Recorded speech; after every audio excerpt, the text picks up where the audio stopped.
last week, we have seen how we can create a discrete database instance using an EC2 instance on AWS to run our MySQL service.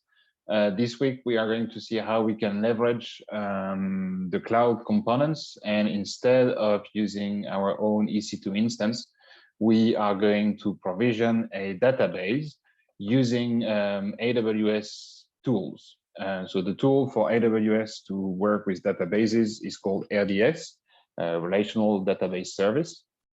And you can see it here on your AWS dashboard, and you can have access to it by selecting the RDS option on your EC2 dashboard.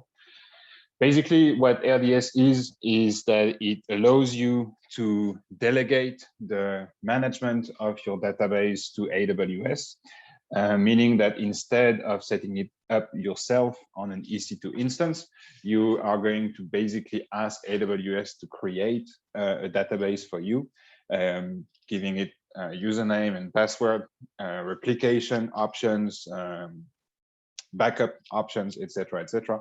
And AWS is going to create and manage the database for you, and it's going to charge you based on the usage that is done on this instance. So the very good thing about it is that because it's managed by AWS, you don't have to manage it yourself. So a lot of advanced options like failover and automated recovery are going to be automatically managed by AWS instead of you managing the instance yourself. So that helps application developers to focus on development and not on infrastructure. So we are going to see how we can leverage that by creating an RDS instance on AWS and setting it up through Ansible.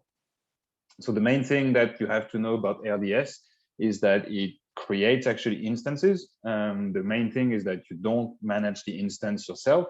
Everything is managed by AWS itself.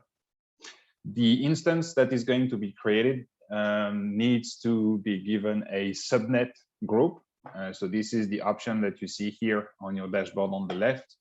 And a database subnet group is a group of subnets that spans several availability zones. So this is required for automated failover on AWS side. So the first thing that you will have to do in order to make your database instance work on AWS is to create a database subnet group. Obviously, this is something that you can do with Ansible, and there is a module for that called RDS DB subnet group. I can pull up the documentation here. So this is the RDS subnet group module that you're going to use to create a subnet group. It has all the typical options that you can expect from an Ansible module, and you have some examples here. So I'm going to use this example to build my database subnet group. So here I'm going to, well, switch to a different screen. My terminal. Yeah. So that's my AWS infra.yaml file. And in this file, this is not the most clever way of doing it. I could have used a loop. But basically here, what I did is that I created two subnets, one in US West 2A and one in US West 2B. So I duplicated my subnet group, my subnet task in Ansible, so that I actually create two subnets. One is called subnet and the other one is called subnet B. And then I inject that information into the RDS subnet group module of Ansible to create my actual DB subnet for my RDS instance. So you can see I'm using RDS subnet group here. So now if I switch back, well, I'm going to look at my week8.yaml, and this is just going to run my AWS infra.yaml file. You can see that I created two variables for my two subnets, and that I'm just importing my AWS infra the YAML file. So now on my RDS console, I can have a look at my subnet groups. This is my Oregon region, and I don't have any subnet groups yet. So what I'm going to do now is run my playbook to provision all my infrastructure. So my VPC is actually already created, and I already ran my playbook before to create my 2 subnets. So well, actually, you can see that it created 2 subnets, and now it's going through the security group for the database, and security group for the DB. Okay, so it looks like I got an issue with my playbook because maybe my security group already existed. Let me double check that. Yeah, my bad. I already had my subnet group created on AWS. Not sure why. I think I was finding the playbook in another window. Anyway, here my subnet group has been created, and you see that it is associated with 2 subnets, one in AZ US West 2A, and the other one in US West 2B. So now we have the subnet group, we can actually create the database. So in order to create the database, we are going to use the RDS instance module of Ansible. And you can find the documentation of this module on the Ansible website. So this module takes a lot of different parameters. The ones that are important here are the where is it? Engine. You want to choose which kind of engine your database is going to run. So it can be MySQL, MariaDB, Aurora, which is actually compatible with MariaDB and MySQL, Postgres, etc., etc. So that's going to be the database that you're actually going to run. You can choose the version if you'd like. This is not required for us at that stage. We are also going to set the username and password for the main user of the database. So this is the master username for the database cluster. And we are going to select the VPC security groups. So pretty much like we had security groups for our EC2 instance, we are also going to use security groups for our database instance. So we can actually reuse the same one. And what is also important is that we can select in which availability zone we want to create the RDS instance in.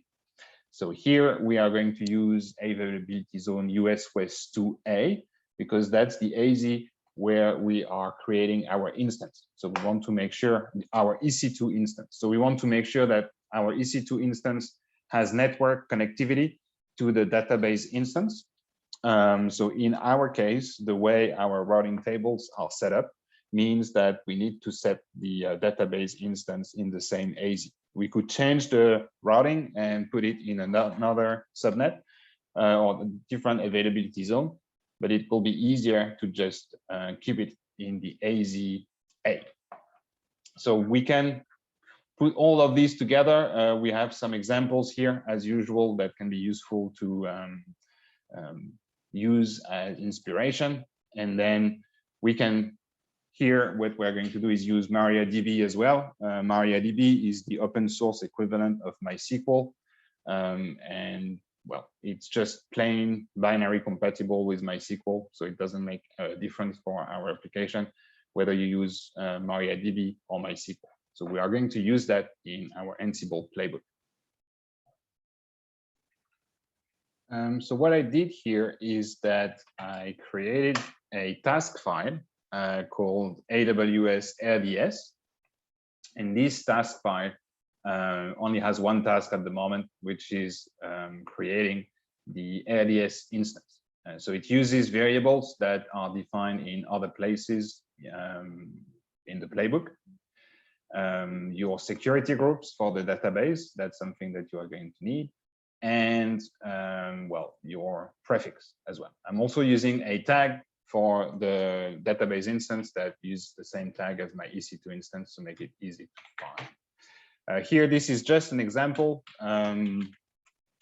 If you use example and secure, actually, AWS is not going to let you set up the database with secure as the password because it only has 6 characters and you need at least 8. So I'm going to just create a seemingly secure password here to set up my database. So if I run this task, I will create an RDS instance in US West 2A running the MariaDB instance using the smallest instance that exists, db.t2.micro, using 8 gigs for our database, which is way more than we actually need, running on the subnet group that we have created earlier. So this is the subnet group for the database. We are using a reference by its name, and we set it up using a username and a password. So that is the task to create the RDS instance. And now we want to make sure that this task is being used in our main playbook.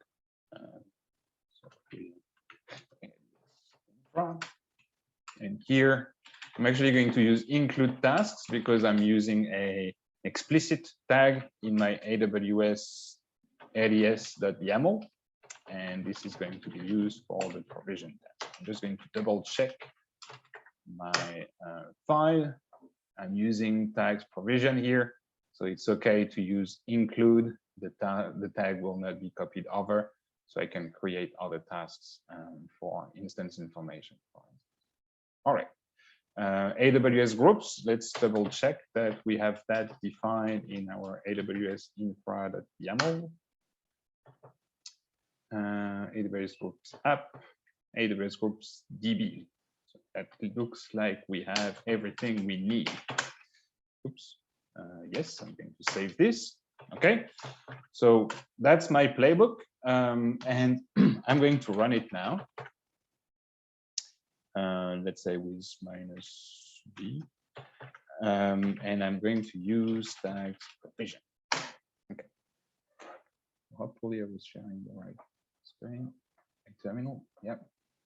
Okay, so I'm going to go through the AWS infra file. My subnets and my subnet group already exists. Routing table, all of that already exists, so no change. And here we are going to provision the database instance. So this is a very long task. So if you thought that provisioning an EC2 instance was long, this is even longer. It can easily take several minutes. 5 minutes is very, very common. So don't freak out if you see your playbook stuck. It just takes a very long time. So you can double check on the dashboard of your RDS management console.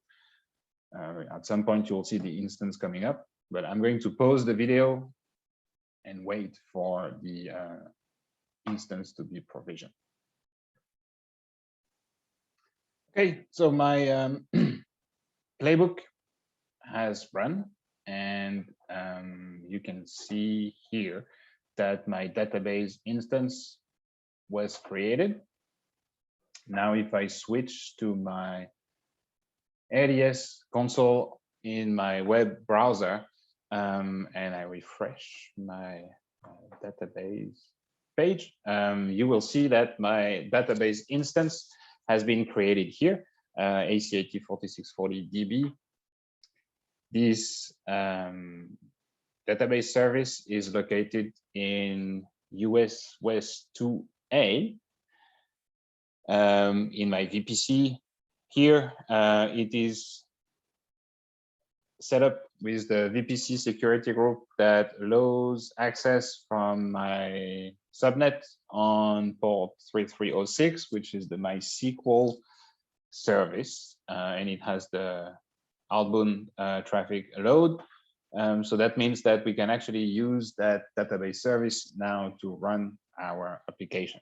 the most important part here is that you can use that address to connect to that database service from within your subnet.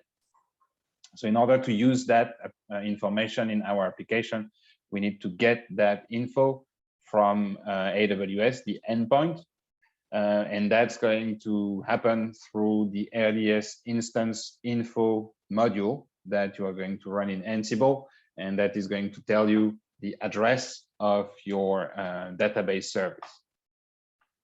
I switch back to my terminal. What I did when the database was being created is that I added a task to my AWS RDS tasks file, and this task runs the RDS instance info module that is going to give me information about my database cluster. So now I could probably get info about RDS. Now I'm going to include, and this is why I wanted to use include before, because now I'm going to use include with tag info, and I'm going to just gather information about my AWS RDS. And here I want to make sure that I'm using tags info as well, because I just want to run it on the info tag. Okay, so now that I have created this, I can run my playbook with the info tag, and I should get info about my instance. This is not really easy to read, so I'm going to use debug to make my life a little bit easier. So here I'm just going to add debug RDS info, and I'm going to debug var, how did I call it? Info, I guess. So I called it AWS RDS info. All right. So I want to make sure that I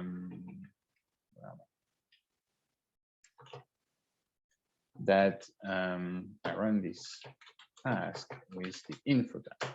Okay. If I run this, I will have a much nicer output, hopefully. Okay. So that's the output that I get back. This is the whole data that I get back from my RDS instance info module. The important bit here is the instances bit, which is a list. We only have one instance with that name, so we are going to take the first one. And then this is a complex object with lots of information. And what we are interested in is endpoint. And inside the endpoint, we have address, which is the actual address that we can use to connect to our database cluster. So just to make this very nice, I'm going to do that db address AWS RDS info dot instances, the first one, dot endpoint dot address. There's something wrong in my string. No. Okay.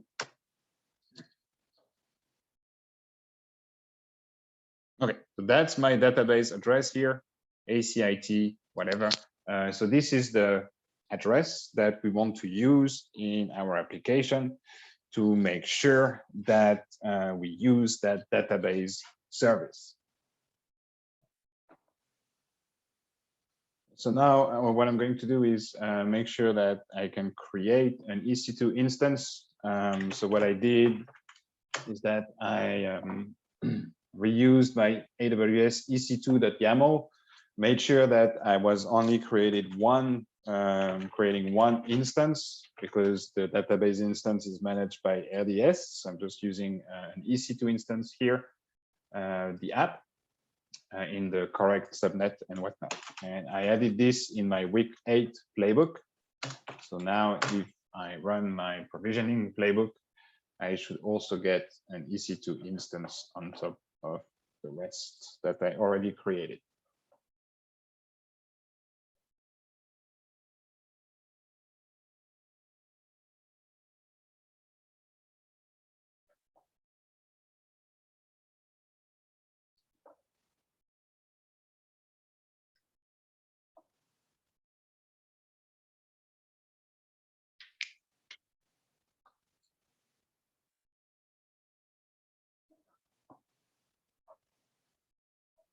that might take a little bit of time as well. So I'm going to pause the video for the duration of the instance creation. Okay, so I've just completed running the playbook. I've created one instance on AWS on top of my RDS instance. And this is the instance that is going to be used to provision the application, obviously. Here, I can double check that it does show up in my inventory. I have it here. I don't have a service DB anymore because obviously I'm just using one application instance, and there is no EC2 instance tagged with DB, which is what I want. But here I can apply my provisioning to this service app group. So I'm going to grab my application files from last week, put them in this folder, and then change the playbook to make sure that I'm using my new RDS instance instead of the previous one. I've just made a few changes to my playbook. In my week 8, I added the bit where I run my application.yaml. So you can see that at the very bottom of the file. So I'm using the import tasks here because it's a bunch of tasks that are untagged. So I can just use import tasks. What's really, really important is that I defined variables. So here I define variables for my database configuration. And obviously I made sure that these settings match the settings that I set up in my RDS instance. And then the other thing that I'm doing is that I'm using the setFact module in Ansible, which allows me to define a new variable in my play.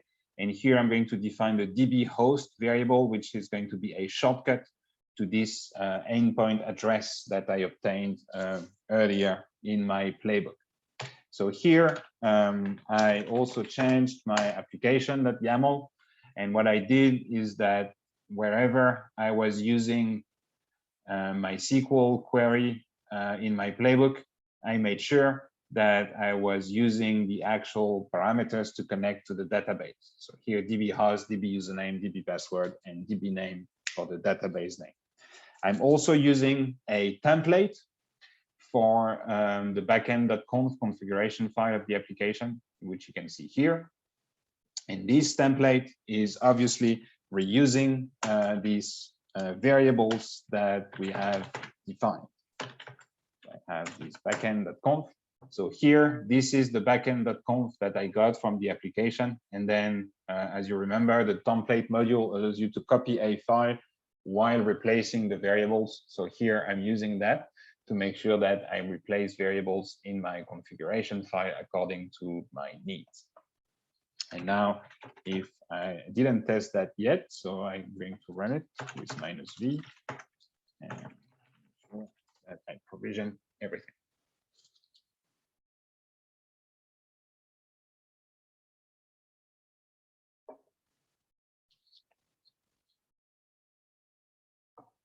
I'm probably going to pause the video as well because it's not really interesting.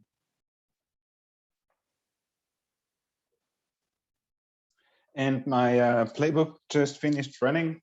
There was a small issue with a variable that was not defined because I forgot to use provision tag on the info for my RDS instance. But after I run it again, it went fine. As you can see here, I set up my backend to actually connect to my RDS instance. So my RDS instance was completely empty and didn't have any entries yet. But after running the playbook, one entry was added to the database. I also opened an SSH connection to the machine and run a select statement on MySQL. So you can see here that I'm connected to MySQL, the MySQL cluster, the RDS instance. And when I do my select statement, I do see my entries in the database. And when I load the website from my browser, you can see that I have the name that is displayed here, which means that the playbook worked as expected. So now what I could do is just work a little bit on my playbook, improve it, make sure that all the variables are shared between the plays. So there are no mismatches between the database username and the database password, for instance, on both sides. Clean it up a little bit, and everything should be working. Next week, we are going to expand on these playbooks, and we're going to convert them into roles to make them easier to manage and to reuse in all kinds of different setups.